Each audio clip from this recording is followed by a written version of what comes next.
C'est la mouise, c'est la poisse. Salut à tous les amis, c'est Walid Sultani pour une nouvelle vidéo. Aujourd'hui, on va parler du Real Madrid. On se retrouve enfin face caméra. Ça fait très longtemps que j'ai pas fait une vidéo comme ça. Et on va reparler de différents cas. Ce qui se passe dans l'actualité foot en ce moment, les blessures, les matchs, le mercato encore. Tout de suite, on va parler du Real Madrid. Car en ce moment, on va pas se mentir, c'est la poisse. C'est la mouise, c'est la misère, ce que vous voulez. Ça sent pas bon du côté de l'Espagne. C'est la poisse. Vinicius Junior est blessé. Le Real Madrid perd son meilleur élément offensif pour une durée d'environ un mois, voire plus. Il faut savoir que Vinicius va manquer les matchs suivants. J'ai mes petites notes.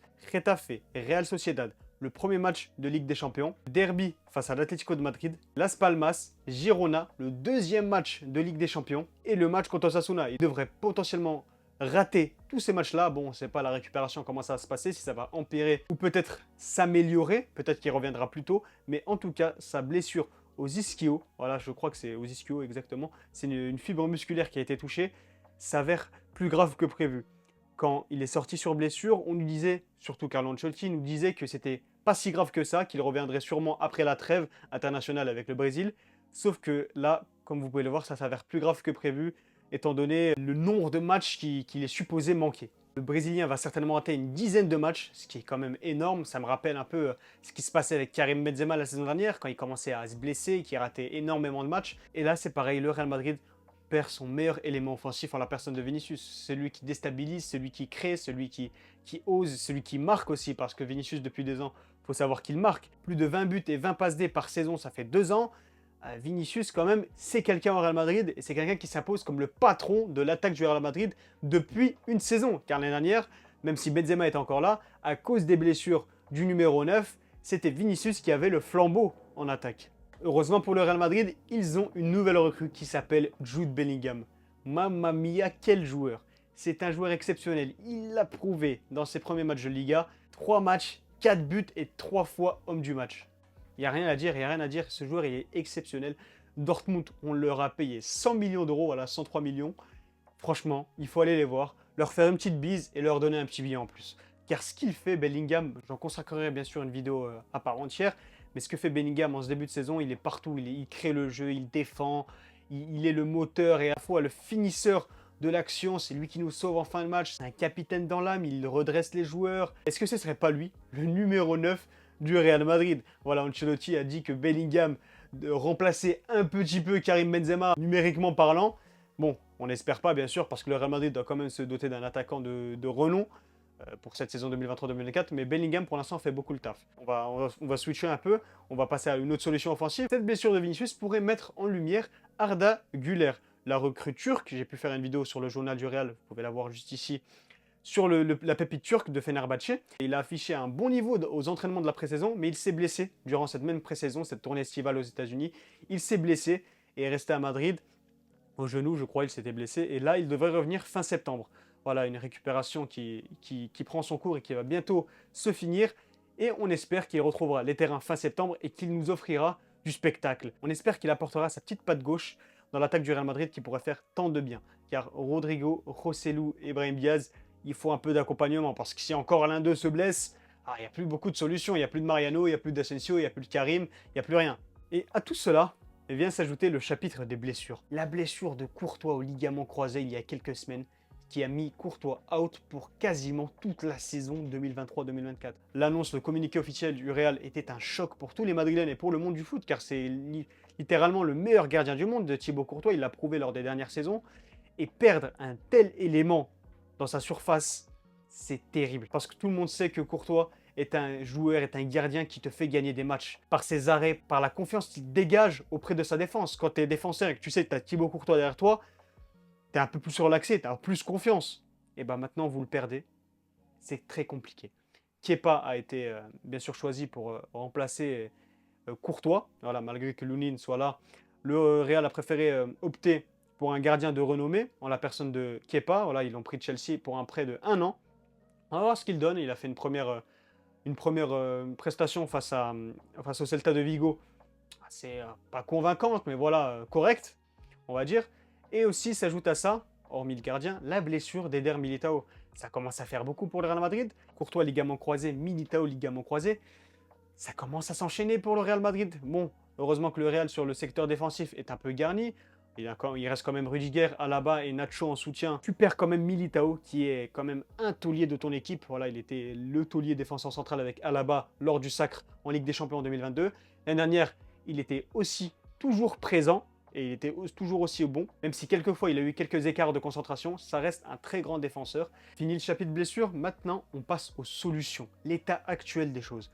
L'état actuel des choses, c'est que Vinicius est blessé et en attaque, il ne reste que Rodrigo, Joselu et Brahim Diaz. Et bien sûr, la présence de Valverde par intérim. On sait que c'est un milieu, mais il peut se transporter sur l'aile droite comme il a pu le faire sous Ancelotti il y a 1 an et demi de cela en Ligue des Champions. Donc comme j'ai pu les énumérer précédemment, Rodrigo, Joselu, Brahim Diaz. Voici les 3 seuls attaquants du Real Madrid à l'heure actuelle. C'est terrible quand même quand on sait le niveau de l'attaque la saison dernière, quand c'était Vinicius, Benzema, Rodrigo, Asensio en backup, même si j'ai beau dire du mal sur lui, c'était toujours un backup. Là, tu te retrouves avec ton début de saison en Liga et potentiellement en Ligue des Champions, avec ces 3 joueurs-là, ça paraît assez faible quand tu t'appelles le Real Madrid. Voilà, avec tout le respect pour Joselu, ça reste normalement une doublure à Karim Benzema. On entendait des rumeurs le concernant quand Benzema était encore là, pour un peu soulager Benzema lors des matchs couperets en Liga. Sauf que là, c'est la seule recrue en attaque cet été. Voilà, en attaquant de pointe, bien sûr. Ça va peut-être forcer Carlo Ancelotti à repasser en 4-3-3, avec Joselu en pointe, Rodrigo à gauche et potentiellement Brahim Diaz ou Valverde à droite. C'est assez compliqué, parce que l'équipe avait commencé à s'habituer à ce 4-4 de losange, avec les 4 fantastiques au milieu, comme j'ai pu le dire. Là, il faut revoir sa tactique. Ce qui est assez compliqué pour un entraîneur, et surtout Carlo Ancelotti, qui est assez convaincu dans ses idées. Là, le 4-4 de losange, on avait senti qu'il avait la volonté de vouloir imposer ce système tactique sur tout le long de la saison, avec Vinicius et Rodrigo en pointe. Une association qui peut potentiellement bien marcher, mais bon, Vinicius n'était pas un adepte de ce poste d'attaquant de pointe. On le sait très bien qu'il est mieux sur le côté gauche. Et Rodrigo, même s'il a prouvé à ce poste de numéro 9 qu'il pouvait dépanner parfois, c'est mieux quand il part de l'aile. Voilà pour l'état actuel des choses avec les 3 seuls attaquants du Real. On va voir s'ils auront les épaules pour s'imposer et pour montrer pendant ce mois de septembre et ce début du mois d'octobre si ils peuvent assumer toute une attaque entière et toutes les responsabilités offensives qui les entourent en l'absence du numéro 7 du Real Madrid en la personne de Vinicius Junior. Pour ma part, ça s'annonce assez compliqué. À eux de nous faire taire. D'ailleurs, cet épisode de blessure là, avec Courtois, Militao, même Mendy et Ceballos qui s'étaient blessés plus tôt, et maintenant Vinicius, ça me rappelle un peu cette saison 2020-2021, sous les ordres de Zidane. On se souvient, il y avait encore le Covid avec des restrictions sur le terrain, beaucoup de joueurs qui ont des cas Covid. Et cette saison, elle était marquée par les blessures. Le Real Madrid a connu entre 50 et 60 blessures cette saison. Voilà, excepté les cas Covid, Nacho, Benzema, Casemiro, Ramos, Varane, il y avait énormément de blessés. Et Zidane devait concocter une sorte de cocktail d'équipe avec toutes ces blessures. C'était assez compliqué. Ça me rappelle un peu ça. Là, on perd beaucoup de cadres. C'est assez compliqué pour le Real Madrid. On espère que cette équipe madrilène va quand même réussir à sortir la tête de l'eau malgré les blessures de certains cadres. Et pour vous rassurer, lors de cette même année 2020-2021, le Real Madrid avait quand même disputé le titre en Liga avec l'Atlético de Madrid jusqu'à la 38e journée et était allé en demi-finale de Ligue des Champions. Il s'en sort pas si mal, même si à la fin ça fait saison blanche, il était allé loin dans les 2 compétitions les plus importantes respectivement. Et enfin, dernier point, le point mercato. On sait très bien que Ancelotti a récemment déclaré en conférence de presse que l'équipe était au complet, il exclut toute nouvelle recrue et que le mercato est à 100% terminé pour le Real Madrid. Ce qui laisse croire pour certaines personnes que c'est du bluff. On ne sait pas, en tout cas on va se fier aux paroles de Ancelotti. Ça veut dire que le Real Madrid ne compte plus recruter d'attaquants cet été. Même si Vinicius s'est blessé, même si le secteur offensif est assez faible, en l'absence, ça fait longtemps quand même, de Karim Benzema, tout le monde s'attendait à un remplaçant digne de ce nom, par Joselu, avec tout le respect bien sûr que je lui accorde. Le Real Madrid n'a toujours pas recruté en attaque et ne va pas recruter en attaque. Ce qui laisse penser que le cas Mbappé est définitivement clos. D'ailleurs, allez voir ma vidéo sur le dossier Mbappé pour ceux qui ne l'ont pas encore vu, elle est super sympa. Le cas Mbappé est peut-être définitivement clos. On ne sait pas. En tout cas, on va se fier aux paroles d'Ancelotti, on va se fier aux paroles de Mbappé qui a dit qu'il allait rester depuis le début de ce feuilleton. Mais là, c'est inquiétant pour le Real Madrid. C'est inquiétant. Après, on n'est pas à l'abri d'une offre surprise dans les 4-5 derniers jours du mercato. Voilà, 250 millions, ça part et c'est signé. Et Mbappé devient madrilène.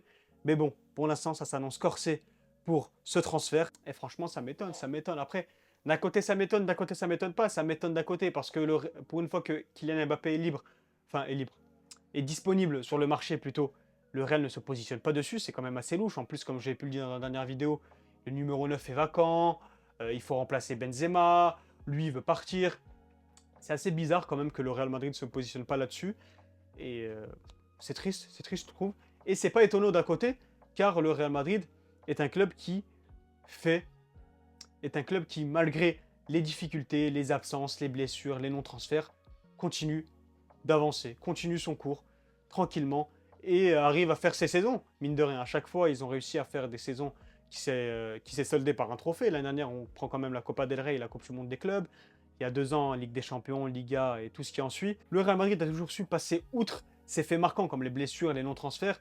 Et je pense que cette saison, malgré la présence d'un super cadre en attaque, le Real Madrid va quand même réussir à bricoler. Voilà, ce qui me déçoit quand même parce que j'aurais voulu une grosse recrue en attaque. Il y avait Kane au début qui était dispo, il y avait Mbappé, il y avait Osimhen, tout ça. Le Real aurait pu recruter un neuf digne de ce nom, mais peut-être qu'ils attendent 2024, on ne sait pas. Au niveau du cas Mbappé et de tout ce qui est déclaration d'Ancelotti et du mercato, ça s'annonce assez clair en cette fin de mois d'août, sauf rebondissement. En somme, pour conclure cette vidéo, le Real Madrid n'est pas très chanceux, voilà, en ce début de saison, on va pas se mentir.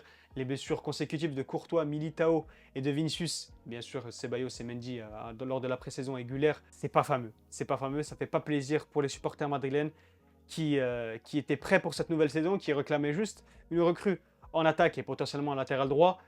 Et là, tu te retrouves sans 3 de tes cadres de ton 11 titulaire, ce qui s'avère assez triste et assez inquiétant pour le reste de la saison. J'espère que la vidéo vous a plu. Voilà, c'est le retour des petites vidéos de débrief comme ça, pas à chaud, mais voilà, un peu sous improvisation. Voilà, j'ai quelques notes, mais pas tant que ça. N'oubliez pas de vous abonner à la chaîne YouTube et activer les notifications, c'est très important, voilà, pour être au courant de mes dernières vidéos à l'instant où elles sortent. Lâchez votre pouce bleu si vous avez aimé cette vidéo. Voilà, c'est très important pour le référencement. Et dites-moi dans les commentaires si vous pensez que le Real Madrid va réussir à faire sans Courtois, Militao et Vinicius pendant plus d'1 mois. Partagez la vidéo à vos potes et on se dit à la prochaine pour de nouvelles vidéos.